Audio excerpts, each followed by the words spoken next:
whom you, I'm sure know, Dr. Isabel P, will propose a framework for Philippine ELT and also present teaching strategies that incorporate language awareness and diversity management in its lessons. As you already know, Dr. Martin is Associate Professor at the Department of English of Ateneo de Manila University, and probably most familiar to you as one of the past presidents of the Linguistic Society of the Philippines. She is the immediate past chair of the Board of Trustees of the Philippine Social Science Council and president of the Association of Asian Social Science Research Councils. She's published in international publications, including the Routledge Handbook of World Englishes and the Journal of World Englishes. So please welcome Dr. Isabel Martin.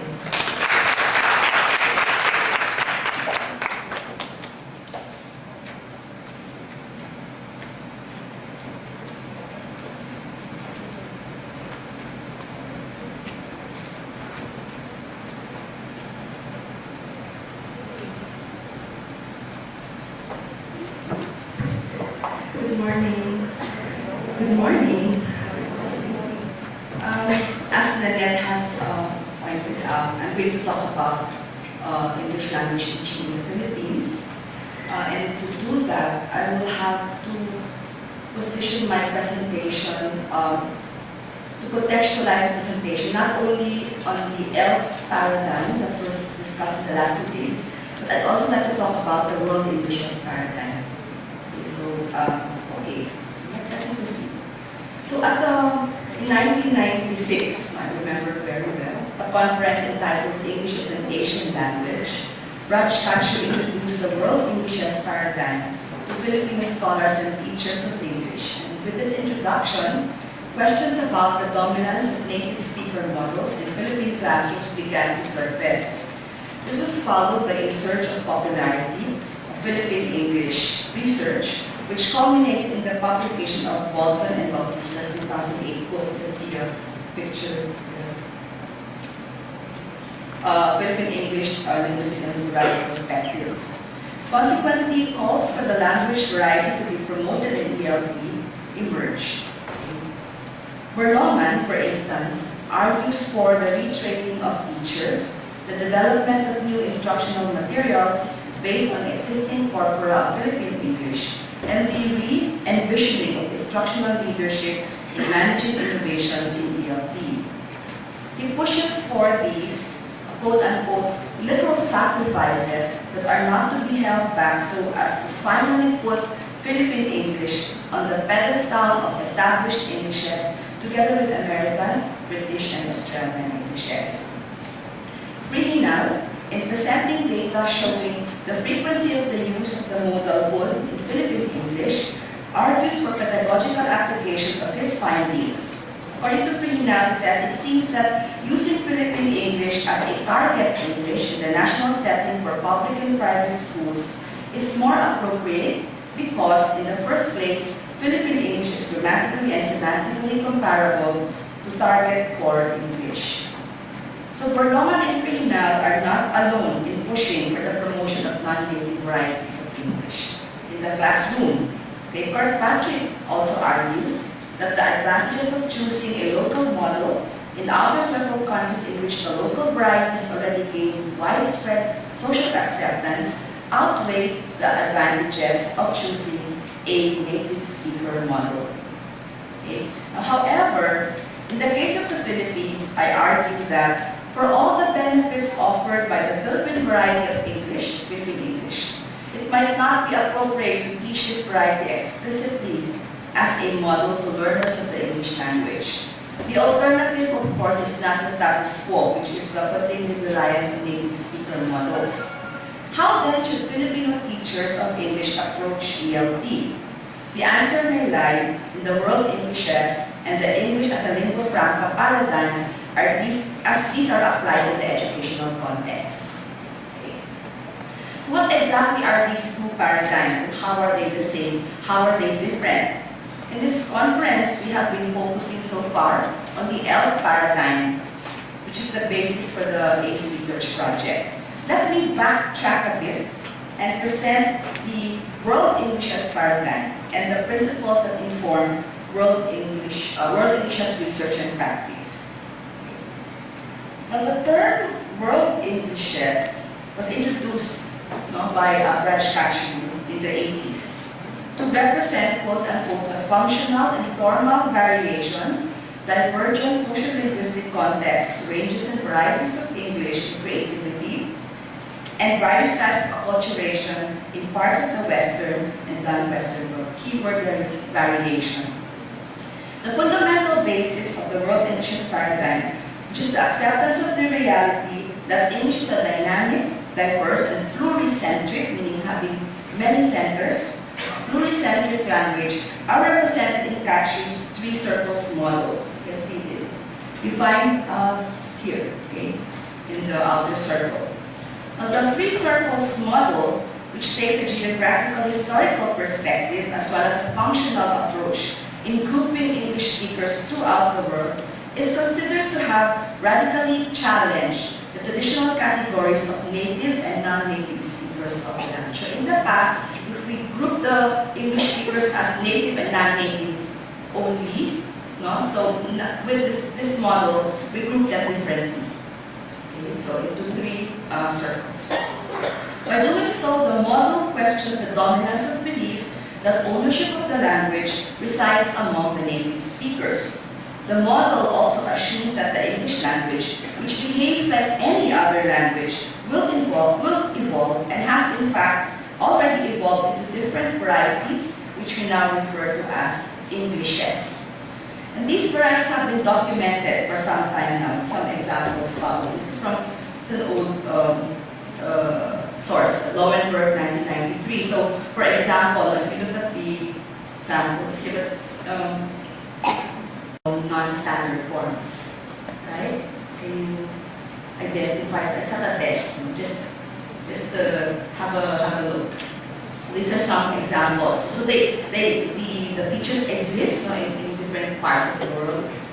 Ghana, Singapore, Uganda, Malaysia, Nigeria, and then of course Singapore, Philippines. So we say, my friend wants to go down the bus. We say that, right? Okay, now, from the native speaker perspective, these examples represent errors, non-standard forms, wrong ways of using the English language. However, World English's position on these so-called non-standard forms would be to approach the forms as nativized varieties, meaning they're not necessarily wrong, not necessarily incorrect. Okay. Scholars have argued that the World Englishes, so what I'd like to do next is to locate World Englishes alongside ELT. Okay, so walk us through the two paradigms before I look at applications for English language in the Philippines. So scholars have argued that the World Englishes and ELT paradigms share common principles. Okay? Pakir talks about working axioms that connect World Englishes and ELT, namely emphasizing pluricentricity of English, seeking variety recognition, accepting that language changes and adapts itself to new environments, and observing the discourse strategies of English learning bilinguals. However, Pakir also argues that World Englishes and ELT are similar in many ways, but dissimilar in significant ones. And one significant area of difference is what she describes as the tendency of ELT research to focus on quote-unquote, connectivity minus the lingua culture. While World Englishes research hinges on the social linguistic realities of Englishes, especially in the outer circle countries, ELT research concerns itself with the quote-unquote transient and incipient nature of the interactions of expanding circle English users as they come into contact with each other. World Englishes research is interested in the indigenous nature of English, while ELT research focuses primarily on the contact nature of the language. And by doing so, it is argued that ELT research does not account for the indigenization and identity marking processes found in outer circle contexts, where Englishes are used in in greater depth and range. So what's happening here is a sort of like a debate between World Englishes and ELT. Now, like Pakir, Hopper acknowledges that World Englishes and ELT have a common ground. However, she also argues that the ELT paradigm, while drawing from the main principles of World Englishes, operates on a different set of realities. For Hopper, ELT is functionally and not formally defined. It is not a variety of English, but a variable way of using the language. Thus, ELT is more concerned with intercultural communication, and on Pakir's claim that ELT research focuses primarily on expanding circle users, Hopper agrees. Hopper agrees. However, she asserts that ELT communication happens not just in expanding circle context, but also across all the three circles of Patch's model. In contrast, World Englishes research, or to Hopper, by concerning itself too much with outer circle context, does not account for the use of English among expanding circle countries, which she believes is the most widespread contemporary use of English, that from which a global perspective actually constitutes the prevailing reality of English with the largest number of speakers. Close quote. Now, with the World Englishes paradigm aligning towards the indigenization of English and the ELT framework focusing primarily on the contact nature of the language, the two paradigms may be located on opposite poles of Kirkpatrick's identity communication continuum, which also corresponds to Magoo's users complementarity. So what I'm doing here is I'm superimposing the continuum onto the two paradigms, and later I'm going to draw applications for the English language teaching. This is Kirkpatrick. Kirkpatrick is there, but it's also here. It's weird to talk about Kirkpatrick. So this user you. Oh, sorry, this is an error. It's supposed to be checking uses. Okay, this is supposed to be user uses, identity and communication. So can you please correct your photos? Okay, so the continuum reveals two major functions of the English language. Kirkpatrick describes the identity function of English as evident in local situations to signal identity within a speech community. Thus, this variety will display a wide range of distinctive, phonological, lexical, syntactic, and cultural features. On the other hand, the communication function of the language, uses, is used across speech communities and usually exhibits fewer distinctive features. So the World Englishes and the ELT paradigms, having opposing tendencies in their approaches, also differ in their perspectives towards English language teaching. I'm going to talk now about how each paradigm positions itself on the issue of pedagogy, English language teaching. The one important issue concerns the question of which model of the English language should be the target of teaching and learning. For World Englishes, that's often the question that is raised. By model here is meant what Burns defines model as a linguistic ideal that a learner and teacher keep in mind in the course of language instruction. Cashew offers a functional dynamic approach which is based on a polymodal perspective. Polymodal meaning having several models. The polymodal concept is the alternative to the nativist approach of presenting one standard model, which is usually the native speaker model. But other than taking a polymodal approach, World Englishes also pushes for the promotion of local cultures which inform the language varieties. Cashew himself calls for the use of non-native literature in English language classroom and argues that using such texts offers both teachers and learners of English an opportunity to embrace the culture with which they identify. The English language thus acquires both formal and functional realism. But sadly, non-native literature in English is still relegated to the margins of language and literature education today, especially in the Philippines, where texts of American and European origins remain privileged in school curricula. A world English's approach to teaching and learning the English language also takes a tolerant position on learner errors. David Lee, challenges this fine line between errors and innovations, and he asks the question, quote unquote, when does an unconventional form become an innovation? Okay? Which Brother Andrew also asked decades earlier in the 1980s when he wrote that how does an error become a feature? Okay, so it's an error now, but later on it becomes. He asked a question in the 1983. But he argued that errors cease to become errors when the educated elite continue to use the errors. However, Gonzalez also admitted it is very difficult to distinguish in absolute terms what errors are and features are. So it's not really very clear. Now, an interesting phenomenon concerning the emergence of varieties of English is the fact that these varieties have similar non-standard linguistic features. Okay? Patrick again provides a list of these shared features, which include pronunciation, grammatical features, such as the tendency of speakers to avoid using fricatives and complex verb tense. I think the book is displayed outside, so you might as well order it so you get all of these I'm talking about. It's up there, right? Yeah. Among use of the language in Southeast Asia, for example, Patrick provides another list of shared, non-standard phonological features such as the reduction of consonant clusters, the merging of the long and short vowels, among others. So these features we share in Asia. And he argues that the traditional approach of correcting so-called errors is a waste of curriculum time, as these features rarely present problems in communication between ASEAN speakers of English anyway.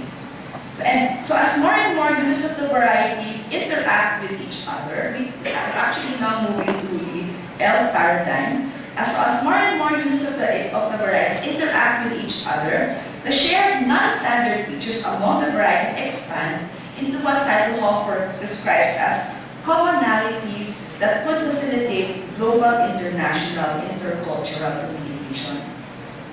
These commonalities are the concern of ELT research and pedagogy. Seidelhofer argues that the widespread use of ELT brings home the simultaneity of learning and using in a particular striking way.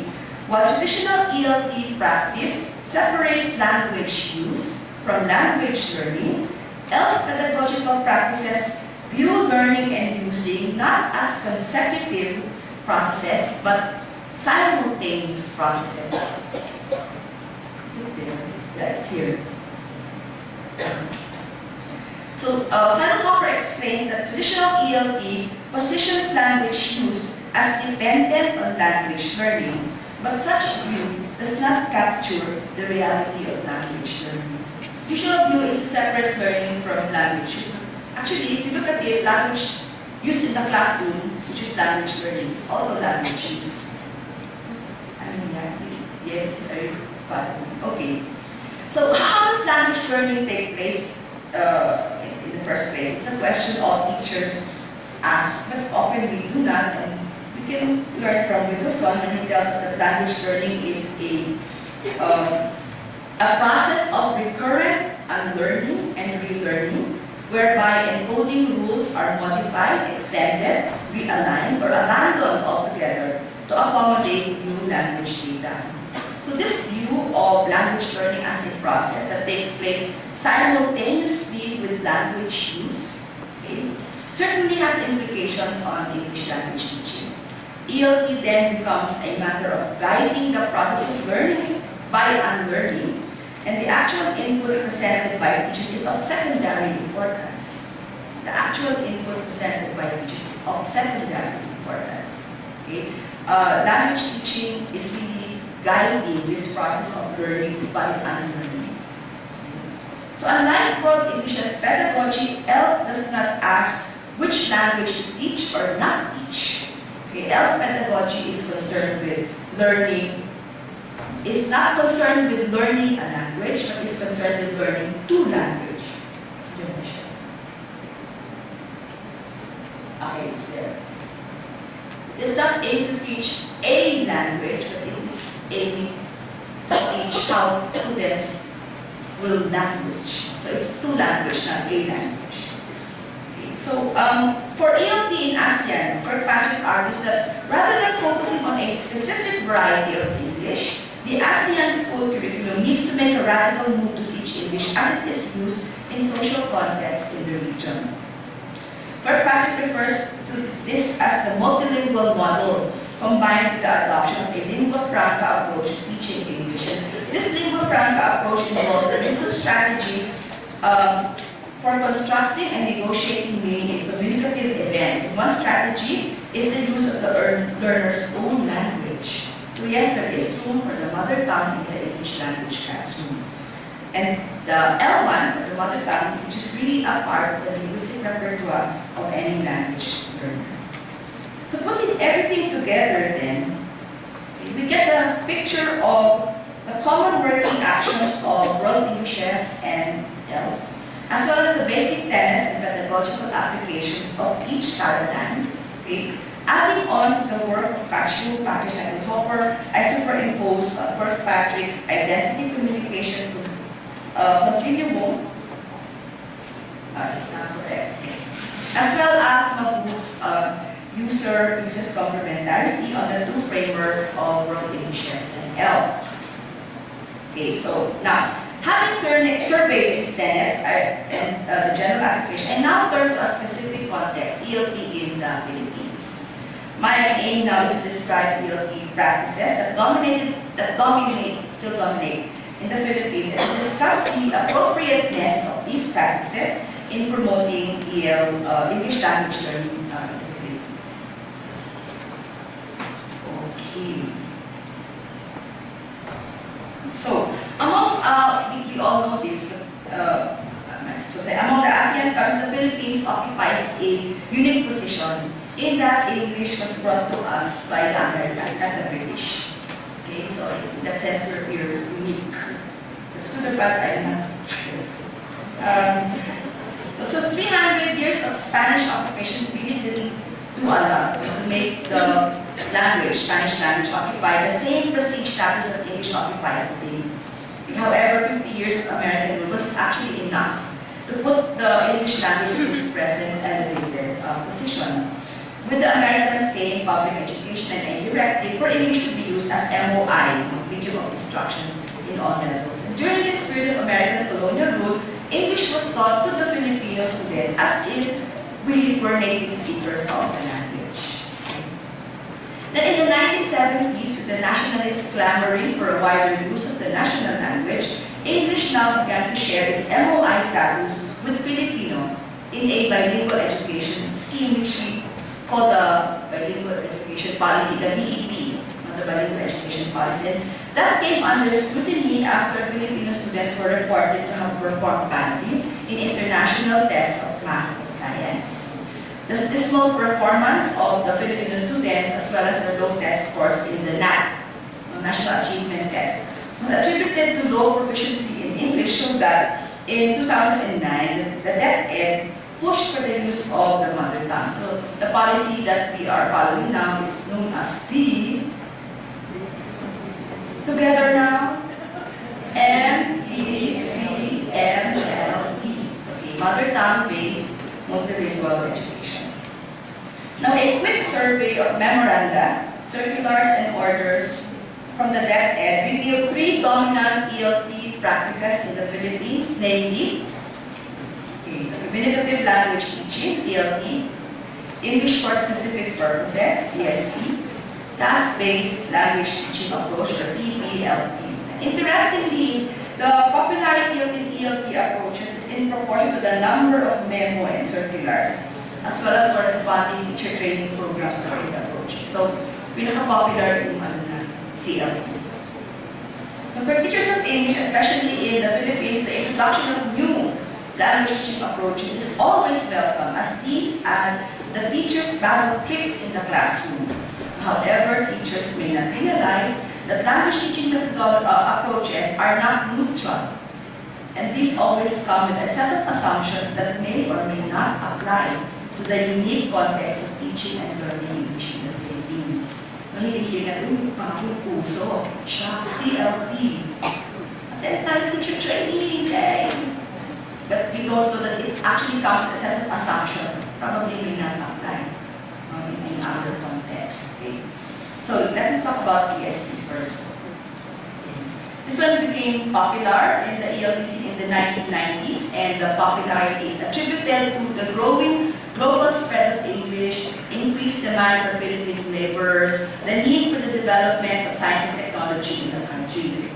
So teaching ESP was believed to offer an ideal means to equip Filipino citizens with the English language skills they need to upgrade the state of science and technology in the country, as well as to meet the demands for overseas employment of Filipino workers. The approach is presented as scientific and culture-free, which Valdez describes as fitting the utilitarian purposes of government, educational institutions, and the Filipino people. ESC was widely criticized during this time for its promotion of dependence on Western technology and knowledge. Cyril Hopper warns about ESP approaches, especially in situations where the purposes conform to native speaker norms. According to Cyril Hopper, quote-unquote, most learners have other and far less specific and predictable purposes, and it does not seem reasonable to impose such ESP objectives on them, especially since they are unlikely to attain them anyway. What they need is what is actually referred to as EGP, English for General Purposes, English that can be adapted to any purpose and made appropriate in any context. Okay, so that's one criticism of ESP. Now, another popular ELT approach in the Philippines is the TPLT, Task-Based Language Teaching. And this claims to be more mindful of the nature of some second language acquisition. It was developed as an alternative to traditional form-focused ELT practices. The approach draws from Skihan's 3 dimensions of performance, which are complexity, accuracy, and fluency. For TPLT, the goal of language learning is to acquire these 3 components of second language acquisition. However, as Cyril Hopper has also pointed out, complexity, accuracy, and fluency are always defined in reference to native speaker norms. Cyril Hopper specifically reacts to Ellis's description of TPLT as a situation where, quote-unquote, learners should largely have to rely on their own resources in order to complete the activity. The questions that she poses would language learners be allowed to call on all their linguistic resources, including their own languages, in applying TPLT? According to Cyril Hopper, the tendency of TPLT is to design tasks do not aim to develop communicative proficiency as such, but proficiency in conforming to native speaker norms. So I now proceed to the most popular, almost the default English language teaching framework in the Philippines, our very favorite CLT, Communicative Language Teaching. Very popular here in the 80s here in the Philippines. So this being the most popular approach in the Philippines, it draws its principles from Hines' notion of communicative competence. Canale and Swain later provided the concrete pedagogical applications of communicative competence with the expansion of the concept to include 3 components of the grammatical, social linguistic, and teaching competence. Okay. However, in Canale and Swain's discussion of CLT practices, Liu sees traces of the native speaker perspective, specifically when Canale and Swain suggested that non-native learners of English are not expected by native speakers of the language to have mastered the appropriate social-cultural rules in given settings. Now, following the ELT approach, the CLT approach, ELT focuses primarily on teaching the language as a functional tool for communication, which means that language teaching does not pay too much attention to form or structure. In this approach, contrasts are made between developing accuracy and developing fluency in language use, the latter being the goal of CLT. here a table from Jack Richards, where he situates concerns on accuracy and fluency, and CLT is really more concerned on fluency. Now, what is happening here is you are creating a dichotomy between accuracy and fluency, and the dichotomy that is promoted by CLT presents several questions. First, what exactly does natural use of language refer to? Okay. Doesn't language in the classroom represent the natural use of language as well? Okay.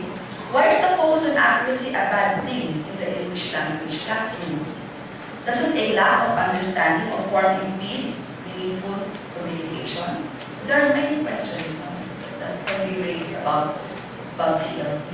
Clearly, CLT, in isolating accuracy concerns from fluency issues in the classroom, contributes to what Firth refers to as the contrived divide between language learning and language use. Yung mga ganyang klaseng eksena, that means you are separating language learning from language use. And language learning is also language use. Why? Why separate? Why create that dichotomy?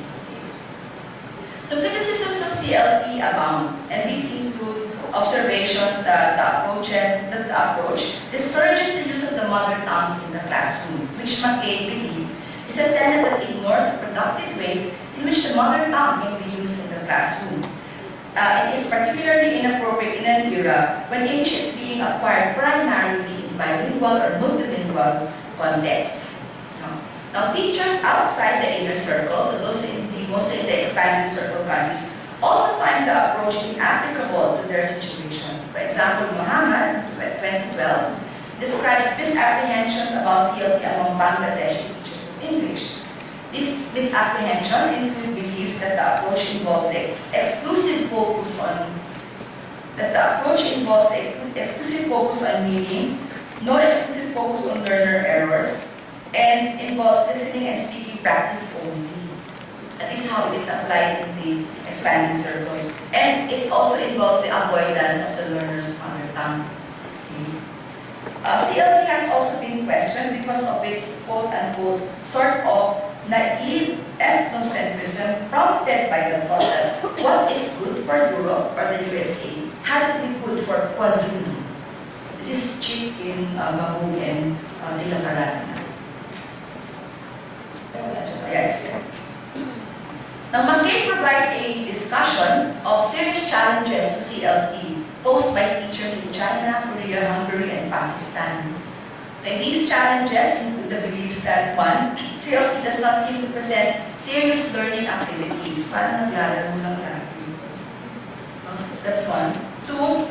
CLT is unable to respond to the needs of the learners to pass traditional national grammar-based examination. So, whether we like it or not, these countries have high-stakes exams. So, CLT does not seem to help the teachers in addressing the need of the students. Whether the need is good or bad is another thing. Number 3, CLT does not work in less than ideal educational situations with large classes and inadequate funding for teacher training, such as the Philippines. Big classes, flood, no electricity. Okay, so it may not work in less than ideal situation where you have a class of about 60 or meron pa bang dami pa no? Who has classes more than 30 here? O, ayan. More than 50. O, so, CLT might not work. And CLT is burdensome to teachers who are expected to produce authentic learning materials, especially in communities where English is not widely used. Problema yung concept of authenticity because it's all, when you go out of the classroom, wala nang English, right? So inside, so how? So these are some concerns. Now, when CLT was first introduced to Filipino teachers in the 80s, it was largely misunderstood and found to be pedagogically unclear. This may be attributed to the top-down fashion of presenting CLT to the teachers. And among Filipino teachers today, there are different interpretations of the CLT approach to teaching English. So I made a simple survey of about 76 private and public school teachers and asked them about their knowledge of CLT. And in this survey, I found that when teachers were asked to describe the features of CLT, they reported the following. So here is the tama naman. No? In other words, their understanding of CLT. Correct naman, correct. So in that sense. But, among those who claim to be practicing CLT, the teachers reported that they actually taught grammar explicitly to their students. Usually, the CLT does not encourage that by explicit teaching of grammar. Here. So the survey involves a small sample, but the results illustrate that among Filipino teachers of English, CLT is interpreted as having practice that the approach was not originally intended to observe. For instance, the teachers did not seem to see grammar-focused teaching as incompatible with CLT. In focus group discussion, some teachers reported that they allowed the use of the mother tongue, another no-no in CLT, during group activities and occasionally introduced grammar games in their lessons. CLT remains the most popular, almost the default framework approach in ELT in the Philippines. And lesson plans and textbooks continue to be written following the principles of CLT. Now, the one writes about a particular lesson in the textbook where she reports that the instructional materials do not seem to be contextualized in a proper multilingual environment as it claims to be using CLT. So for example, this sample is motivation question that she found in one public school textbook. So it says, motivation, as teachers, we will ask now the students, how do we greet our parents, visitors, other people? What do we usually tell them? How do our parents, visitors feel when we greet them? Do you feel the same? So it's a motivation question you're supposed to discuss with the students. But the front writes, I'm going to read how she analyzed. She said, the use of the personal pronouns we and our assume that the students and the teacher live in a community where they speak English. Not only are they assumed to speak in English, they are assumed to be comfortable and familiar with the language as it is used for a very personal function such as a greeting. The term usually, the use of the term usually, also assumes that the students commonly greet their parents and visitors in English, on a daily basis. However, this is far from the usual situation in the Philippines. So she criticizes the use of the CLT in this text.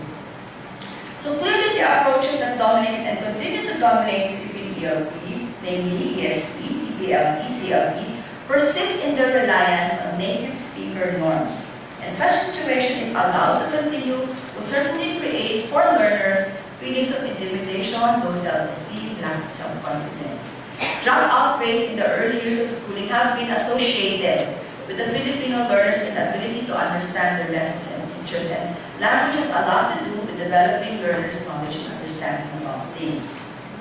Okay, now, the ELT approaches offered by World Englishes and the ELT paradigms open up several possibilities for Philippine ELT to veer away from practices that promote native speaker norms. As these two paradigms are located as opposites on the line of identity and communication functions of English, because these two paradigms are located on the line of identity and communication functions of English.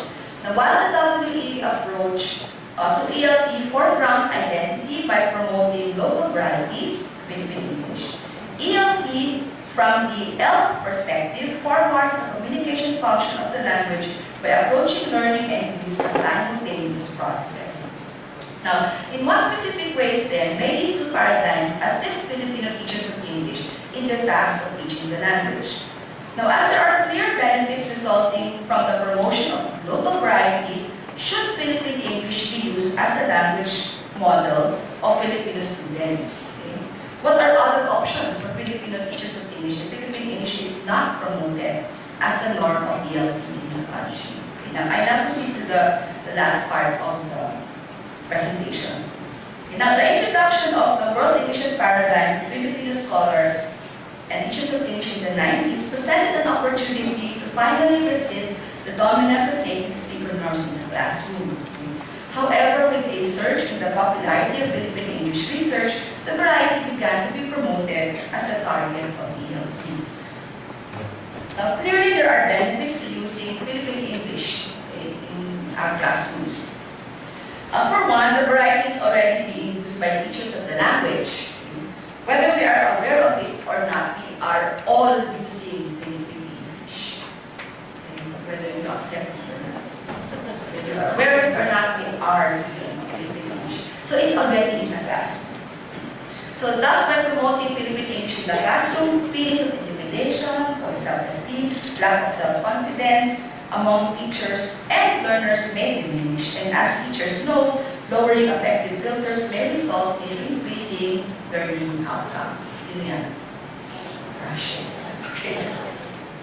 However, I argue that for all the benefits offered by the existence of a Philippine variety of English, it may not be realistic and appropriate to use this variety as the norm for ELT in the Philippines. Yeah. Why not? Why not? Okay, first, the absence of a comprehensive codification of the variety, grammar books, and other instructional materials makes it very difficult to choose Philippine English as a target. Okay, wala pa masyado eh. Okay? It is true that so much has already been written about Philippine English that the variety has what Bolton refers to reached the age of maturity, but these research studies have remained research studies with no clear and concrete applications to ELT. The variety also has always been, there is also an issue concerning its widespread acceptability. Okay? Philippine English acceptability of the variety. The variety has always been referred to as educated Philippine English, which tells us that with that label is a recognition that Philippine English is used only by a few elite, tayo, educated. So despite 2 decades of scholarly work that describe and promote the variety, questions still remain about whether this discourse on Philippine English presents the language as truly empowering to its users, okay, or not, disempowering or empowering. So there are claims about it. There are claims that Philippine English should be taught because the variety, as all other Englishes are seen in the World English Standard, is a local, indigenous, and identity marking variety which bears the unique culture of the speakers. Like Singaporean English marks the identity of the Singaporeans. But Philippine English is not really radically or significantly different from its American parent. But still, if we accept the argument that Philippine English is a mark of identity and culture, then the argument is also weak because when we talk about identity and culture of those outside the educated class, we're talking about the mother tongue. Right? So Philippine English may mark the identity only of the educated class. But outside this, it's still the mother tongue that marks identity. So, there are questions about. So, for the rest of Filipinos, identity in languages means using the mother tongues, not a nativized variety of a language that is still associated with its colonial past. Okay, now, so Philippine English should not look as a model for Filipino learners of English. What then is the alternative? What is the alternative? Certainly, it is not the status quo. It is not to revert to the native speaker norms that we're doing. Instead, what I propose for ELT in the Philippines is a framework that is more cognizant of the unique social-linguistic profile of the Philippines. ELT stakeholders in the Philippines would do well to focus instead on the communication function of the language in Kirkpatrick's identity and communication continuum. Mabuk refers to this side of the continuum as the uses side of this complementarity. And Mabuk pushes for an emphasis on uses, which are socially constructed ways of making meaning in specific contexts so that people from different backgrounds can communicate efficiently and effectively. Kirkpatrick also refers to this focus on teaching communication function of English as the multilingual model and the Lingua Franca approach, which requires the presence of multilingual teachers as models for the multilingual learners, using instructional materials drawn from various contexts, mostly from Philippine and Asian contexts, following a cross-cultural curriculum. Matsuda more concretely recommends that learners be exposed to speakers of other varieties through face-to-face interaction, email exchanges, maybe visiting websites that provide audiovisual examples of these varieties.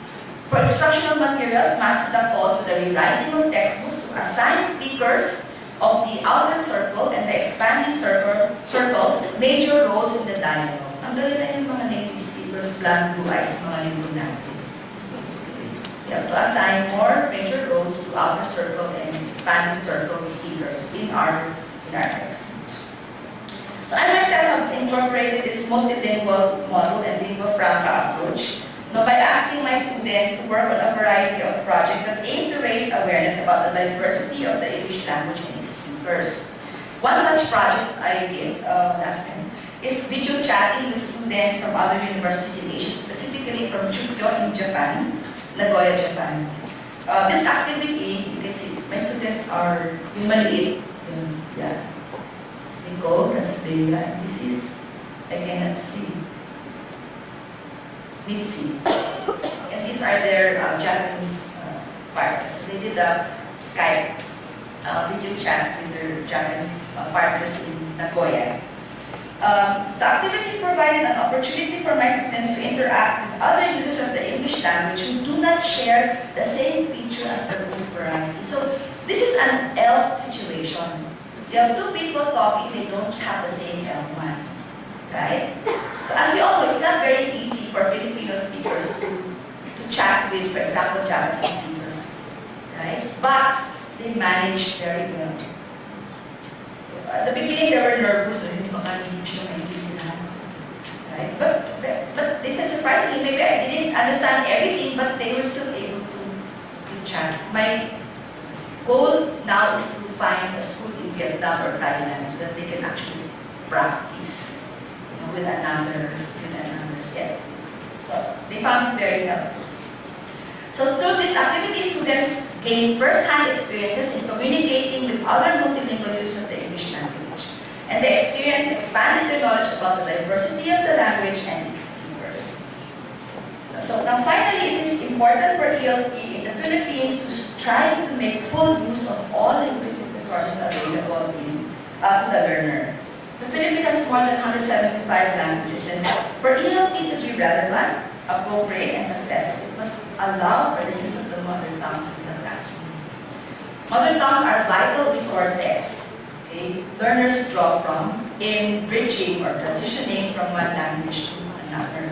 Sadly, the English-only attitude and practice still persists in the Philippines, and despite the move to institutionalize MTT and other.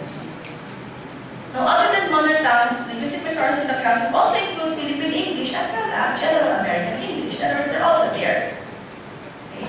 There can be no denying that General American English still occupies a prestige position in Philippine society, but this status is not the fault of the language.